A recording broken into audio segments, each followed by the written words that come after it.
Welcome, everybody. I won't need to shout. And welcome to our online participant. So this session, preparing for a session and not knowing which audience all to get. There's a lot of things we can do here today. So we have some workshop things at the very end. We can talk about some content up front. So I'm going to go to the presentation. It's pretty linear right now. We can do a lot of flexibility to keep me on track. So this session, Curriculum Renewal Service, Discover, Explore, Engage, is set up as an interactive workshop. So we will be doing some activity at some point during the workshop. So don't get too apprehensive. You're seeing a lot of PowerPoint stuff coming at you. Let's see this works now. It's not working. Oh, sorry, Jim. You just got to click on the slide, and the clicker should be just click anywhere on the slide itself. Now your clicker should be engaged. There we go. Sorry about that. So here's the agenda that I scripted, and we can deviate from this as much as we want. So the session was called Discover, Explore, Engage. So the Discover part, we're going to look at the Curriculum Renewal Service that CITL is launching, the service itself. So we offer a lot of services. Most people know us for course design service, but we also provide classroom support and technology support, race-based support, obviously. And we also have provide student support as well. So lots of things going on there. The second section, Explore, is to look specifically at the curriculum renewal process. So that is a process that is part of the service. Now this process is still evolving. We've been at this now since, really since I started last June. We've been doing it as a kind of an ad hoc program for many years, and there have been some successes on campus. And we've had people, other staff members of CITL who have done great things with other units. But now we're formalizing it. And I'll explain where that came from. And the last section is the Engage section, which is going to be primarily us doing some workshopping activities. So we'll get to that part a little later on, and we'll take some polling and so on. So the first session, very quickly, I'm going to go over what the lines of innovation are. If you don't know what they are, there's a pamphlet you can get at the front of the main lobby on one of those cocktail tables. It tells you about the 5 lines of innovation. I'll go through those very quickly. We're going to talk about what our service is. In case you want to follow up with me later on, we're going to do a couple of response activities here today. I'll give you some information. Second section, we're going to look at the process itself. In the last section, if however we want to peg it, we can do a variety of workshop activities. So the first thing we're going to do is a response activity. So in front of you is a poll anywhere sheet, or you can see a QR code on screen. So basically what this is a polling tool. So all you need to do, so if you on your phone scan the QR code or type in the poll, the address there, you should come to this screen, right? So very straightforward question, just trying to figure who we are and what capacity are you attending this workshop session. I got most of us there. Most of the full groups are indicated. So all you need to do is click on what capacity you're in. So we all voted. We're just getting in there. I didn't find it down here. I have no idea. I think we have our numbers are 1, 2, 3, 4, 5, 6, and one online. Should be 7. So, all right, you good? So most of our faculty members, that's good. So administrative staff. All right, next question. So which academic unit, administrative unit, or academic support unit do you best represent here today? So you type in education, medicine, folklore, CITL. Okay. The Indigenous Office, nursing, HKR, linguistics. Okay, good. So we have a good representation here. This would have been much more effective if we have 100 people in a session. Word cloud is a very minimal one. All right, thanks for that. That's pretty well it for my polling. It's get a sense of who you are. And the reason I want to spend some time on that, because we're going to use this polling tool a little later on in the session as well. Awesome. So based on the feedback, most of us are faculty, so I don't think anyone represent themselves as an academic head. So we'll kind of gear this session towards someone as a faculty member working within an academic unit, not in charge of what's happening in the academic unit per se, or the other unit, administrative unit, somebody who is a member and could possibly be a member of our curriculum renewal service or activity down the road. All right, so just a quick recap of what the 5 lines of innovation are. So CITL, in the past year and a half or so, has begun a kind of a rebranding process. So we had a strategic plan that expired, or I think expired in 2023, and that was basically positioned around a teaching and learning framework, which many of us would know if you worked at MUN for many years. Initially launched back in 2014, and then relaunched again in 2019, I believe. So that teaching and learning framework has a lot of useful information in it, but as times have changed at the university and new strategic plans have come down the pipe, and more frameworks have been developed, trying to position where more universities heading in the next little while. CITL is kind of rebranding itself along 5 lines of innovation. So I'm not going to go through all of them except for the third one. So if you go to the cocktail tables downstairs, a little handouts, leaflets, you can read that at your leisure. But essentially, we're putting course design, which we're known pretty well for. We do a lot of online course development. Many of you here may have courses that our staff would develop for you. And curriculum design. So we're going to facilitate curriculum and course design process to support the proactive development of programs and courses that inspire positive learning experiences. So that's where this presentation comes in, the curriculum side. You haven't seen too much of this yet floating around on the internet. Information about this service only got posted yesterday, so it's pretty fresh. So I can show that later on. Sorry about this. Okay. So curriculum renewal, just to be clear that we all have a common understanding of it. It could be many things. It could be taking an entire undergraduate or graduate program in your unit and reorganizing, redeveloping it from scratch, tearing it apart and putting it back together. Or it can involve developing a brand new program if you're in that particular situation. But to a lesser extent, it could involve just tweaking what already exists. So you take a series of courses and find out, for example, are these courses collectively bringing us to a point where a student graduating from this program is meeting all of the learning outcomes that we intended the program to develop or to offer the student. Yes, Ed. Can we ask questions, or do you want to? Oh, sorry, but ask questions, and we're a pretty intimate bunch here. Okay, so I'm looking there. It says ultimately leads to improvement in course and program, and then leads to positive impacts on student learning experiences. What's that supposed to look like? Yeah, so that's the kind of the abstract part of this. Well, everything we do in CITL and at the university should lead to positive student learning experiences, right? So if you look at our models in the past, it's all been centered around the students. So ideally here, what this would mean is that if you're developing poor curriculum, first of all, it's probably going to lead to poor student outcomes, right? So as part of the service and as part of the process that we're offering, is that the goal here is to improve your curriculum or better develop the curriculum, whatever you want to. So at the end of it, students will have a better or more positive learning experience. I'm not going to get into define what positive learning experience means. That means a lot of different things to different people. Okay. Obviously, academic is one important experience, but there's others as well. And as we go through curriculum renewal now, and as the country is moving into this, this area of curriculum renewal, there are lots of other things that are being brought into the discussions. And I will tell you, I started this position officially last June, but I worked on these files for many years.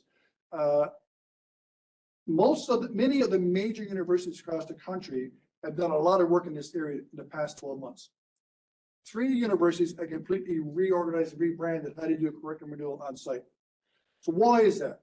What's going on there? Is it driven by budget? Is it driven by needs of society? We can do some of that discussion a little later on. But it is a topic which is very, very popular these days. One is in the back burner. I equate it to air. You don't miss it till you no longer have it. Right? So everybody has curriculum, but anyway, so that's what curriculum renewal is. So it can mean a lot of things. And the other thing as well, if you decide that you want to engage in some sort of curriculum renewal service, you give me a call and we can look at just one course or one just outcomes. There's a lot of different things we can look at here as we go through it, or we can do an evaluation of your program to see where it fits right now in terms of where you want to be, and if it aligns with other similar programs across the country, or does it align with where Memorial University is heading right now with its strategic direction? So lots of ways to enter this particular process. I'm not going to read all this to you. Essentially, this is a service. So we, or I at this point, will act as a facilitator. So if you want to get in contact with me, and we're working with probably, I think we have 5 units right now. We're at various stages, with mostly at beginning stages. So we will come in, we'll meet with your group, help you get set up, share some resources, and that's an evolving thing. So you'll see more resources become available publicly on our website and our instructor resource blog, which I'll show you later on. And also, over the course of the summer, the plan is to have a Brightspace shell set up. I have one set up right now for my purposes that has a lot of information in it.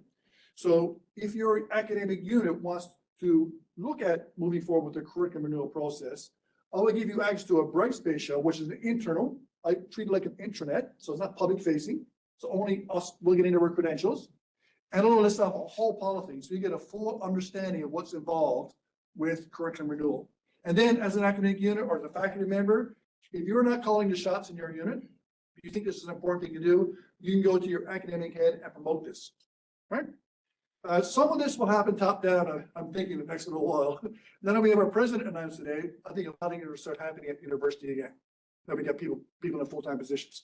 Not saying they weren't happening before, but now I think now that we have people there with new visions, new ideas, I think there's an expectation that things will start to happen. So we may see some movements here. So I can act as a consultant. There's also some professional learning around this as well. So when we get to the workshop activities in a bit, there's always some guidance there. And of course, we can advise, like you want to call me up or send me an email, I can certainly respond. And as we roll this out, like we do in CITL, a lot of our other programs, we build proof of concept and we build capacity. So as we move through different units, I will learn, they will learn, and I will share that so we cannot make the same mistakes and maybe take the best practice like we do with all our other things. Any questions? All right, good. Just our guiding principles, as they always are, most of our activities at CITL, we're participatory learner-centered. We're aligned. That means that we're aligned with the frameworks, documents, and so on campus. We are considered an academic support unit on campus, so we are obviously out there promoting the ideals of the university. You know what they are. Evidence-based. So there is some scholarship. I say there's a lot of scholarship on curriculum. I've been really data mining scholarship on curriculum renewal, which is a very, very, very small body of knowledge out there. I narrowed it down to a researcher in University College of Dublin in Ireland, who seems to be the center point where everybody else is copying. When you do, those who've done academic research, usually we burrow deep enough, you'll find somebody obvious references. But it is starting to emerge as an academic scholarship study. That's how it's done. And some universities, I found some papers from University of British Columbia where there's actually a scholarship of teaching and learning focus around this as well. And they're calling it a scholarship of curriculum practice, SLCP. So there's a bit of work done on the west coast of the country. So I'm looking at how we can bring that into this discussion if you want to move forward. Obviously facilitated, process-oriented, systems-based. All right, second response activity. Go back to your phones. Section activate the questions. Okay. So in this response, all I want you to do is this is a brainstorm, like your response will come up. What do you think we should engage in curriculum renewal? I know we said student learning experience, but are there any other benefits you can think of? Just and we're okay with our online participant? We're good? Yep. Any questions? Sorry about that. We'll engage you in a little while. So just type in whatever comes to mind. I won't show the responses yet, give you a chance. And type in as many as you want. It's very short, so they appear on the screen, but don't use that. Want to write a sentence or a paragraph? Try to avoid using AI. Generate your response. I will tell you that AI is alive and well in curriculum renewal. What I'm telling you here today is not new. Okay, let's show some responses. Good input there. Okay, reach saturation. So let's look down through. I'm not going to read them all, but you can read them yourself. So obviously some good ideas there. Okay, thanks for that. Second act, fire up again.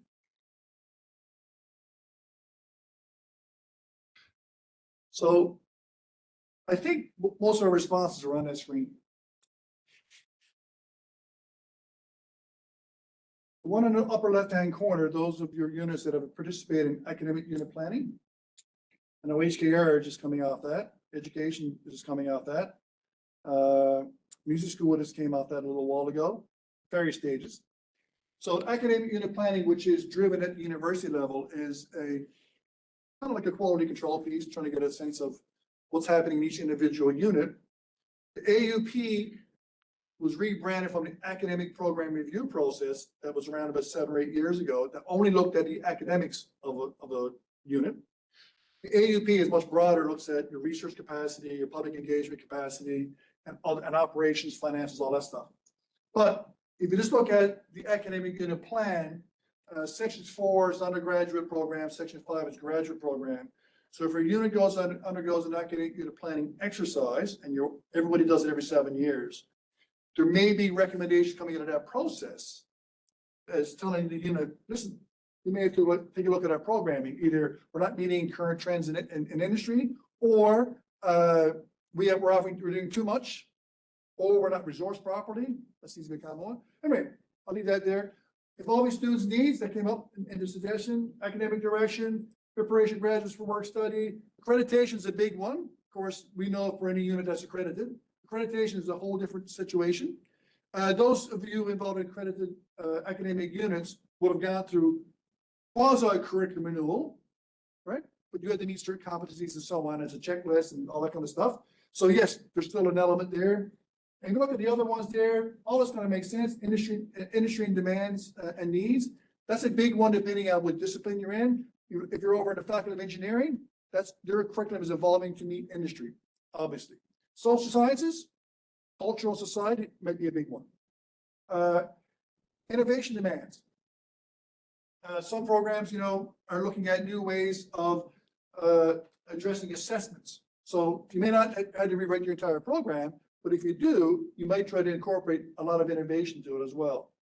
AI is one of these things which is tough to peg down right now. It is out there. You have to be cognizant that it's going to have an impact. But the work that I've done so far, AI actually offers a lot of opportunity for curriculum renewal. So once a unit gets into a process here, I have lots of AI strategies to save you a lot of time.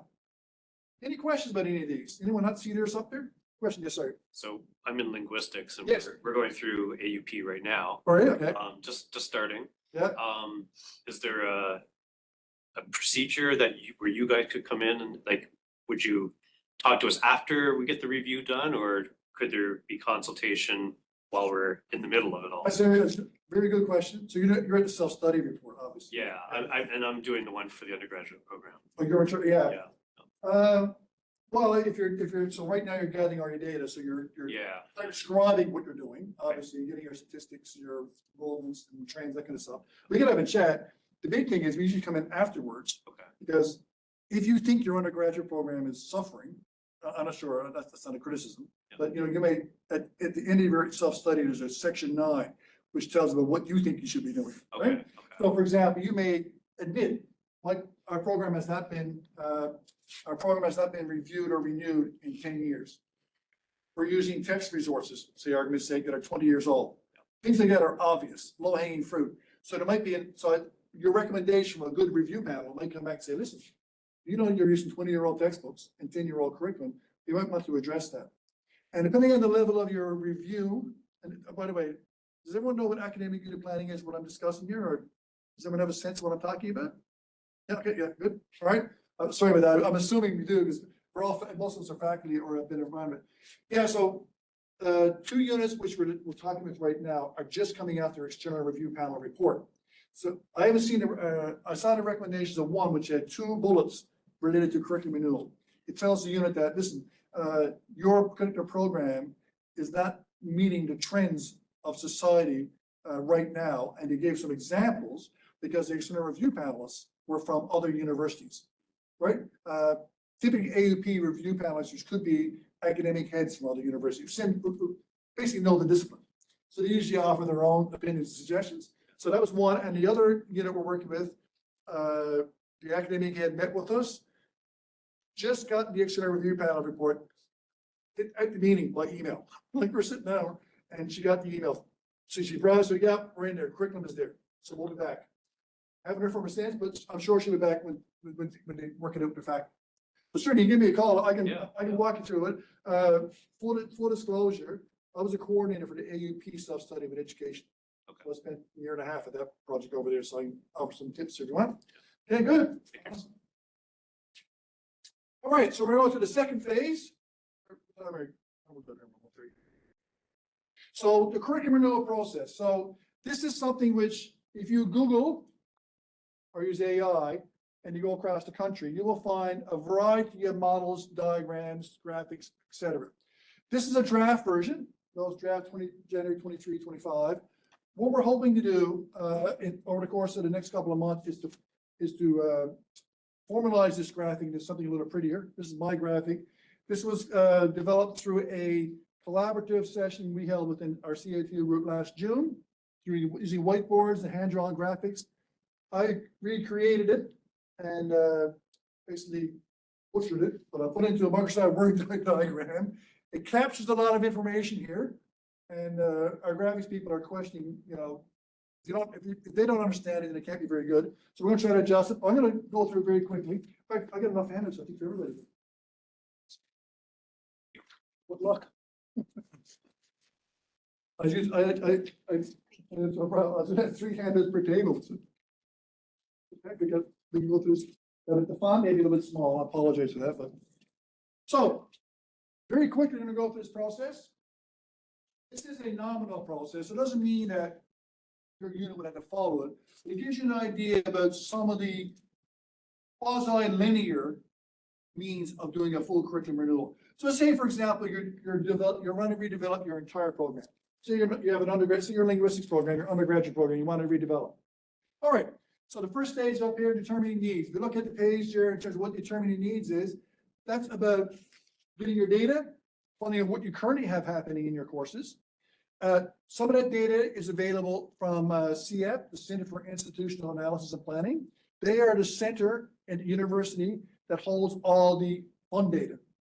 So they will give you enrollment statistics per course, per section, per year. They will give you trend data, 3-year, 5-year, 7-year data in terms of where your program is headed from an enrollment perspective. It'll give you matriculation data. Are students actually passing your program, right? That becomes a shock. Right? Sometimes you think, because if you're already teaching 1 or 2 courses in a program, you may not be aware of the big picture. Here you would also form a committee, because everybody's got to be on a committee these days. So every unit we're working with, one unit has got a pretty strong committee with 7 or 8 people on it. They're a big unit. So, it's like everybody else, they would have a chair, someone, delegation of duties. Like I said before, I would go in and facilitate and get people set up, give them resources, meet with them, and help them do the various tasks. So once you figure out where you are and got all your gear, then you go through creating the vision. Now, most programs, if you're redeveloping them, may already have a vision. Now, what is a vision? Well, a vision means a lot of different things to many people. If you look at what I had, there's a one statement. Essentially, a vision is, where do you want students to be at the end of this program when you finish it? What do you think should be the big blue sky overarching goal of getting students through your program? And that vision will most likely be tied to your academic unit strategic vision, which then in turn we tied to Memorial University strategic vision. Now, I have a workshop activity in a little while, so those who want to further explore that, we can do that. I'm going to go through the rest of them pretty quickly. Program learning outcomes. Typically, every program would have 7 to 15 max high-level program learning outcomes. So by the end of a 4-year degree program in linguistics, students will be able to understand blah, blah, blah, whatever you decide in your discipline. I won't get into that. Also at university here, we haven't formally come out and published what our graduate attributes. In terms of what Memorial University students, what Memorial University would expect students to be when they finish a program at Memorial University. In a former teaching learning framework, we had a list of them. We call them student qualities. Psychographics. What's that? Psychographics, basically. Could be, yeah. The student success competencies by academic life or student life, Jennifer Brown's division. So we've spoken. student success competencies they did in 2021, that has the teaching and learning framework qualities. If you go to the School of Graduate Studies, on their front page of graduate programs, it lists out what the School of Graduate Studies expects a graduate student to be at the end of the program or to evolve into. It also has Conference Board of Canada competencies, which are more tangible stuff. And the other one is from another career, I forget the name of it, higher learning. So they have a collection of 4 things. We think we're going to focus on just the qualities of graduates, and that's in the TLF. So if you want to further explore that, I can give you that information, but that's still currently published up online in our Teaching and Learning Framework 2023, buried in 1 paragraph there. It's important to keep those in mind because the opportunity we have here now, if you're going to redevelop a program, is to have it completely in line with where Memorial University is headed. That would be a bonus, because then you'll get support, you get funding, and when someone comes knocking on the door for an AEP report, you've met that alignment. Have we drifted at Memorial University? No, we haven't drifted, but COVID really did, I would argue, and I think most people would agree, has really shifted some of the focus of some of the academic units on campus. We lost a bit of time there. So we're regrouping. And that was the same time that the Transforming Our Horizons Strategic Plan was launched. That was launched in March 2021. Strategic Framing for Indigenization was launched at the same time. Our research strategy was only launched a little while ago. And our public engagement one, I think, is about to be launched. There was a lot of consultations on there. So remember, the 3 pillars of the university are teaching and learning, research, and public engagement. So all that work's been done. All that work, I was 4 or 5 years old now. So I suspect we're going into another cycle. So lots of opportunity here. Curriculum mapping, very quickly. That's a process whereby you take all the learning outcomes, all your courses in a program. Typically, an undergraduate program would have 10 core courses. Okay? So you take your learning outcomes, and then you try to figure out if the learning outcomes, first of all, represent your high-level program learning outcomes, see if they actually align with those. And you put them into a matrix, and I got an exercise we can do. You put them into a matrix, this takes a bit of time. So you collect your program learning outcomes from your course syllabi, right? If they're not written as learning outcomes, we can help you and your faculty write them as learning outcomes. Like some instructors may still be writing them as objectives, which is a slightly different version. An outcome is what the students learn. An objective is really about what is being taught. Slightly different. So once a curriculum map is all jotted out, you get this table with all these different things in it. You can then figure out, okay, for example, we discovered this in one of the academic units I'm working with.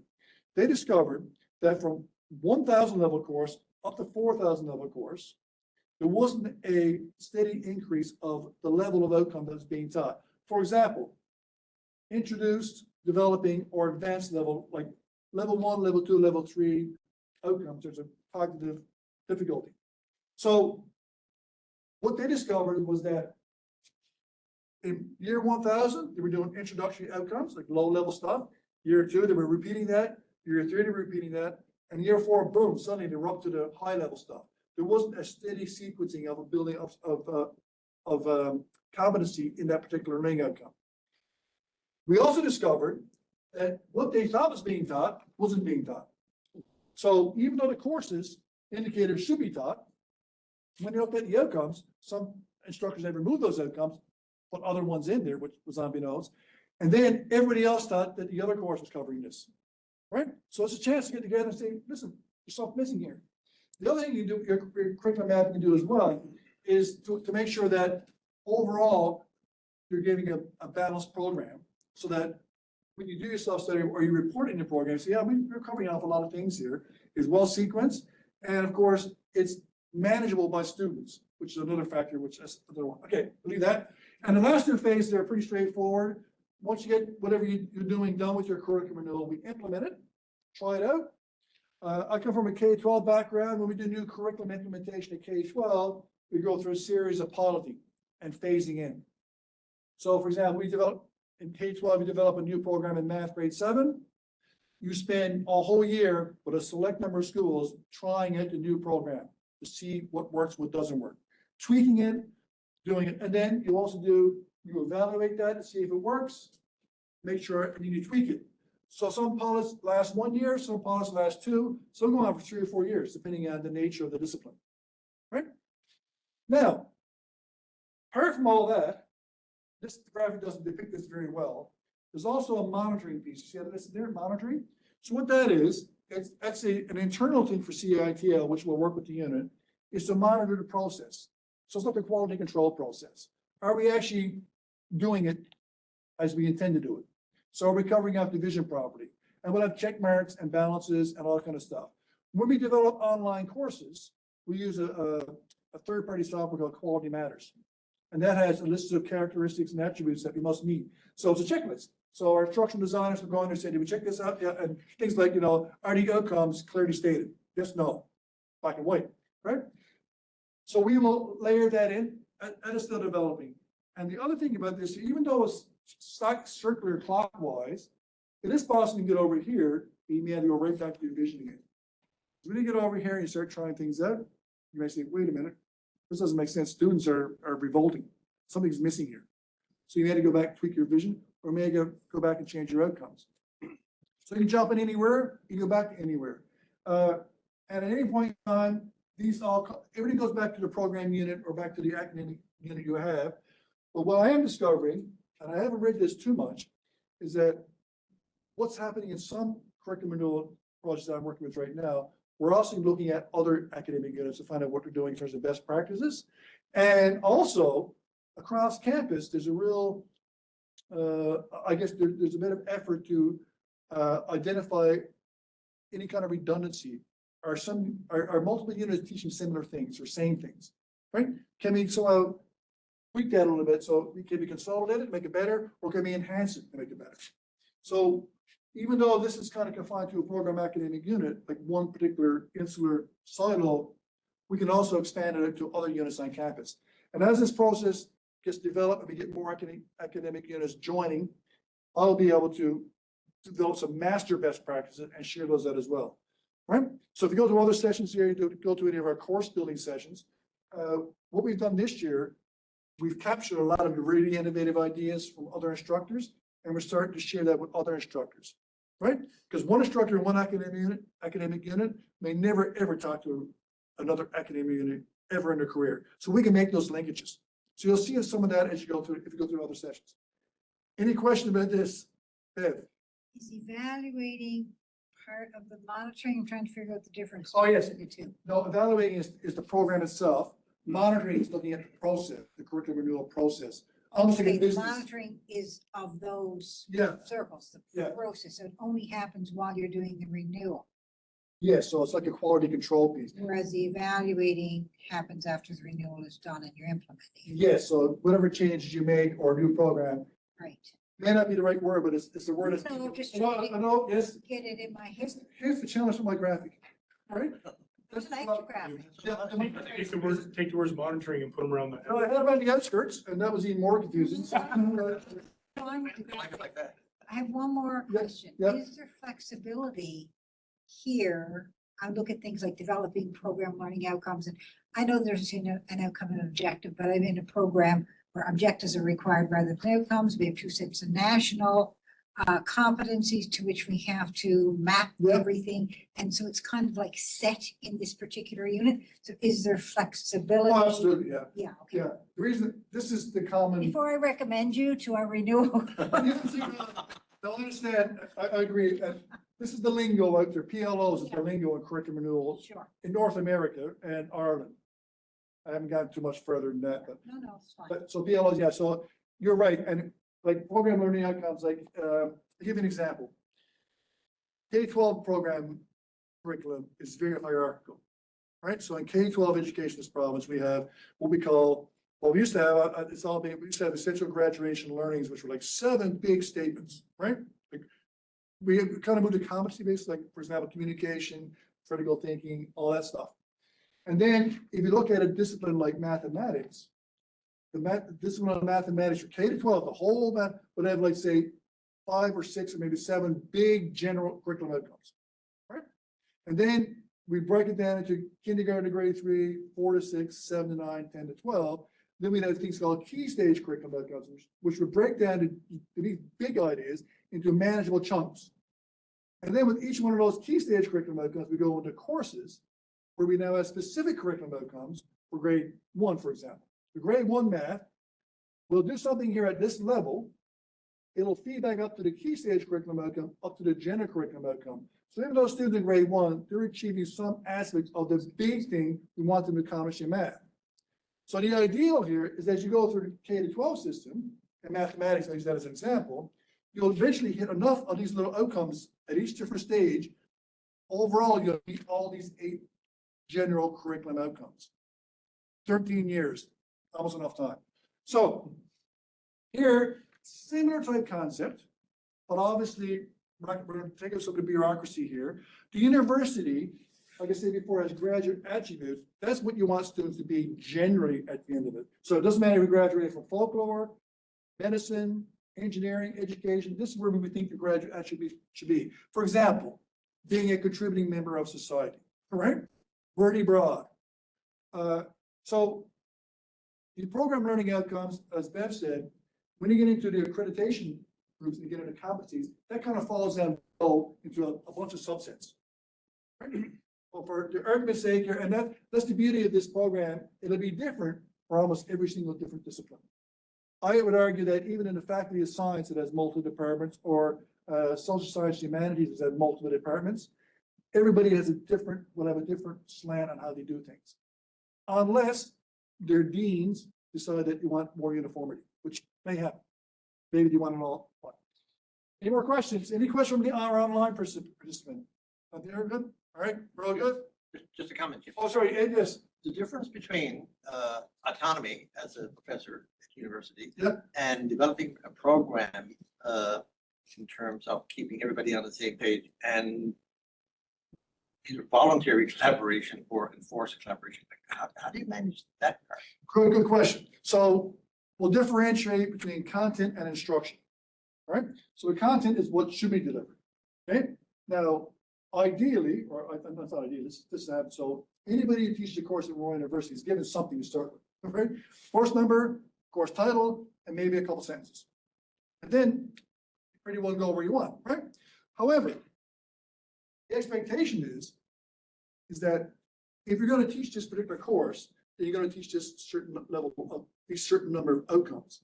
So the unit itself has to decide. For example, the instructor doesn't have control over, I think I'm saying this right. An instructor of a course doesn't have control over what this course does or how this course fits within the entire program. How they deliver the course, they have control over, absolutely. But we're looking at the curriculum side, not the content. So if you get involved and you develop the course content, even if it's only like 4 or 5 outcomes per course, if it's just that, that's as far as you get. That's buy-in. The instructor can do their own assessment evaluation. They can choose their own textbooks. They can develop their own content if they're doing online work with CITL, right? Many units have the faculty share this information.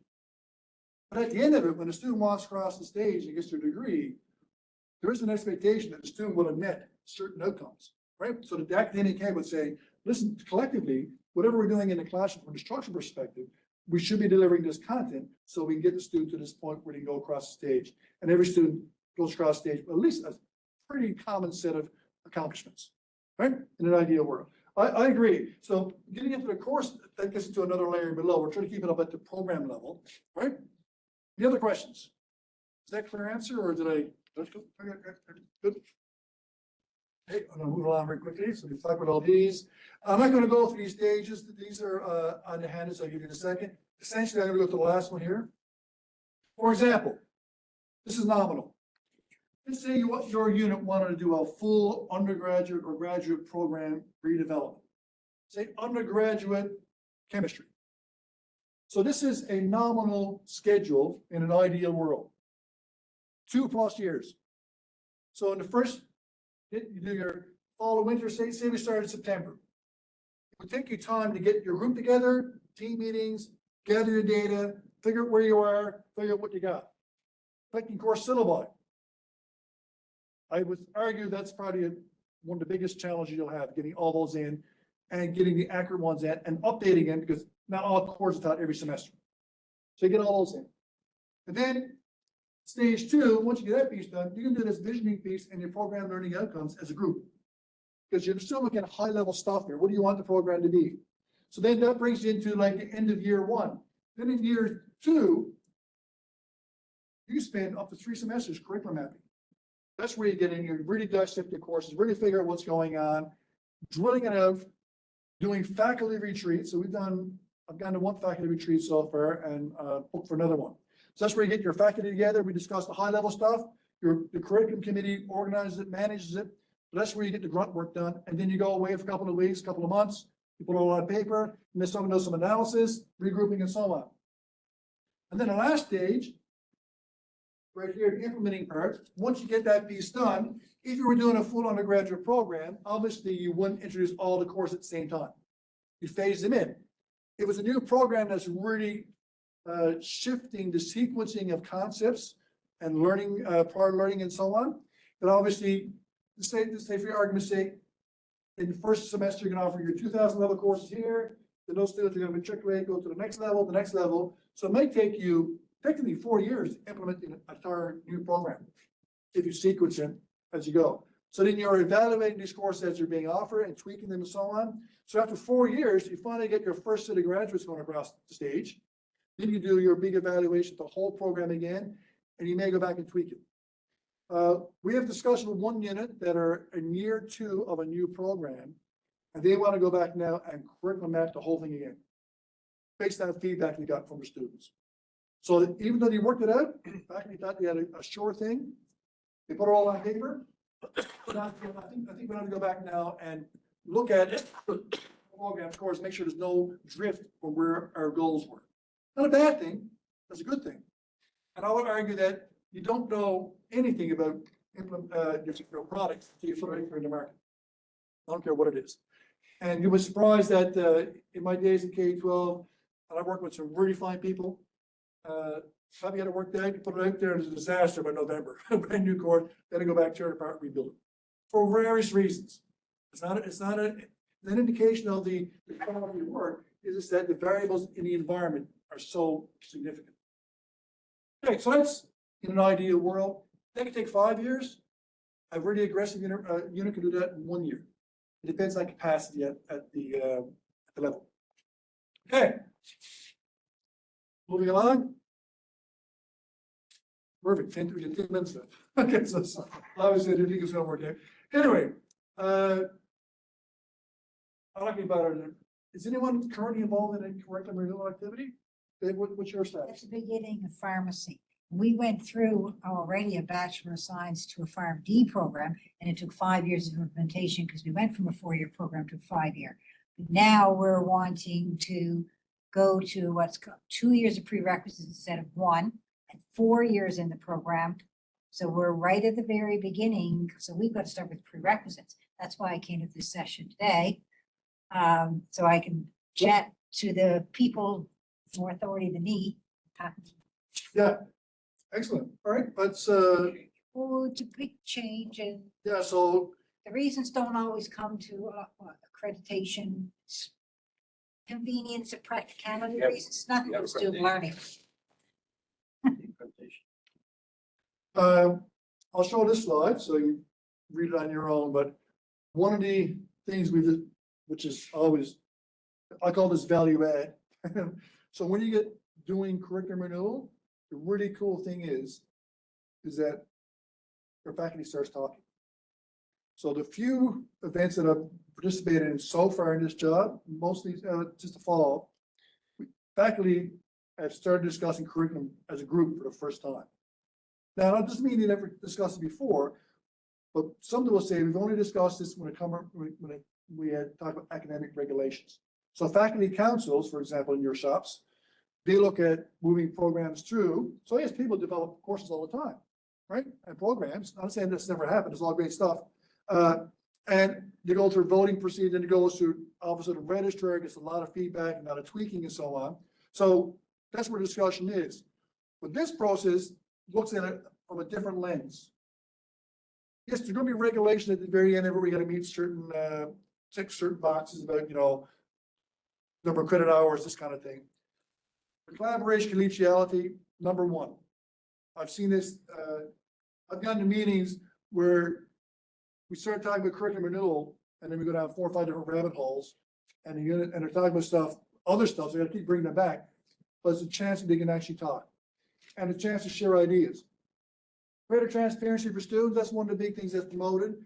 You look at a lot of the American universities, a lot of their curriculum mapping and stuff is up online for students to see.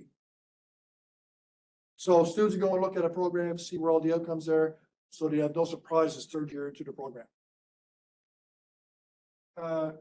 Chance to realign your programs, equity, diversity, inclusion, fostering decolonized curriculum, UDL, big ticket items right now that we have.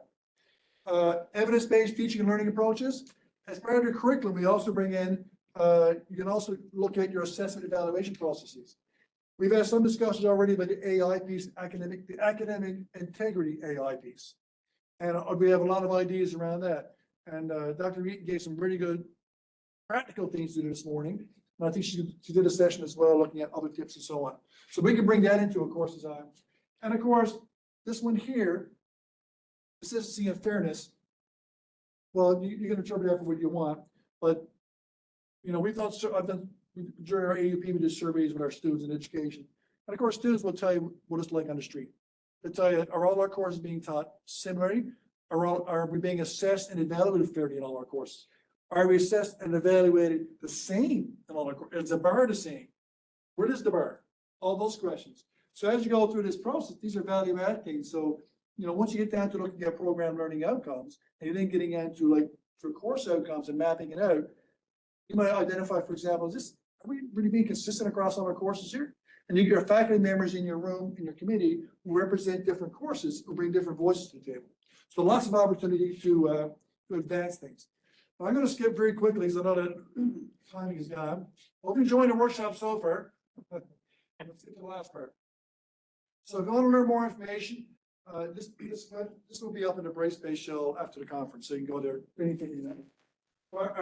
There's a little bit of information here. The instructional resources blog, which is outside of our CITL environment, I'm going to populate that over the course of the summer with more documents. So that'd be the public facing side where it'd be very generic stuff.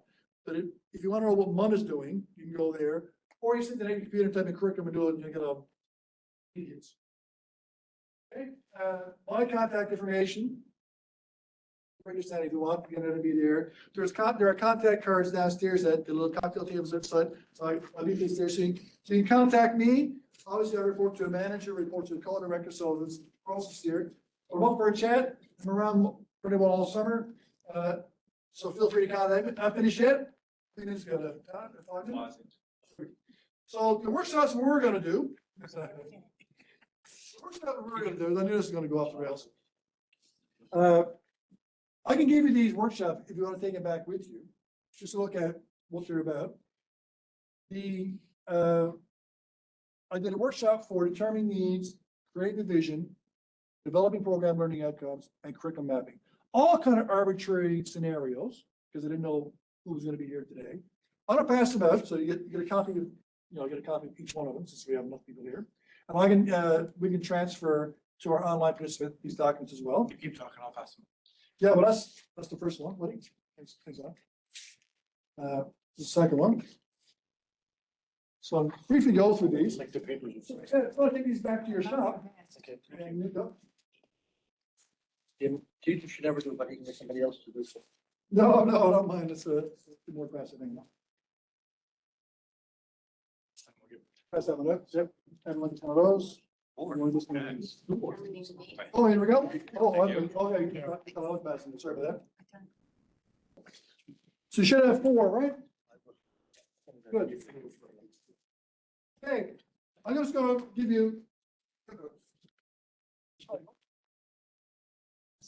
Is this homework? We're going to email this person, maybe the contact information. I get it that way if you want me to give you contact. Yeah. I was going to very quickly review each of these here. So determining these one is information I had on the screen for you earlier. The workshop was to look at this internal reflection, the brainstorm. Yep. Anyway, you go through that yourself. That's a pretty straightforward one. creating a vision one.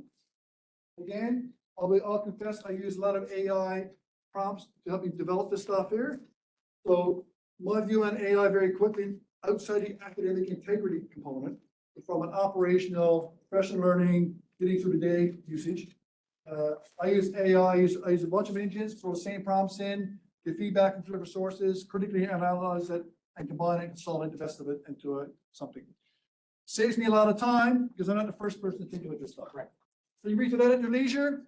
The curriculum mapping one, or I'm sorry, the program learning outcome one, again, pretty straightforward. I'll do that too, but the curriculum mapping one, I'll spend a bit of time on before we finish up today.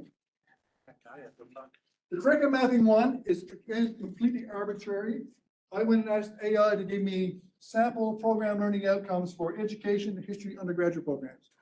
I looked at it, it seemed to make sense. I have an education background, the education won't make sense, and the history won't make sense. And if you look through the instructions here, it talks about what the curriculum mapping exercise will be. Now, since we never got a chance to do any of these, if you want to do them with me on your own later on, call me up and we can do one of these workshops, and I can talk more at you and let you know more about the different phases. There will be some information coming out online, as I mentioned before, so do check back. Check those websites when you get a chance in the Brightspace shell. The Brightspace shell will probably be available in July, August, with the internal available one. So what I will do then, I'll get people that the powers that be to distribute it to academic heads, who would then distribute it through email to your unit. You know how that works. And then there'll be a self-enrollment tool there. So you'll self-enroll, you go into that Brightspace shell, which will be internal facing only, and then you'll see more information for curriculum renewal at Memorial University. And what that will contain, it won't be explosive at first, it'll be things that will grow, and then I'll keep putting best practices in it. And then the last thing I'll promise, if your unit decides to go ahead with a curriculum renewal activity, we will take a copy of that Brightspace shell, set it up just for your unit, and then you can add things to it, like your curriculum renewal committee, your meeting minutes notes, and your own templates. So then you have somewhere to start. All right? Any questions? Okay. Can you run back a few slides? There's one there. I want to see if I can get a copy of the one that had all of the writing. Yeah. Can I get a copy of that? Yeah, I get a copy of that. Yeah, I get a copy. You can take my copy of you. Well, all this will be available, say, online in a couple of days or. Okay. Or you just email me at all. Well, I can email Okay. you if I remember. Any other questions? Enjoyed. I always say this: if I fail to meet your expectations, I kindly ask that you lower them.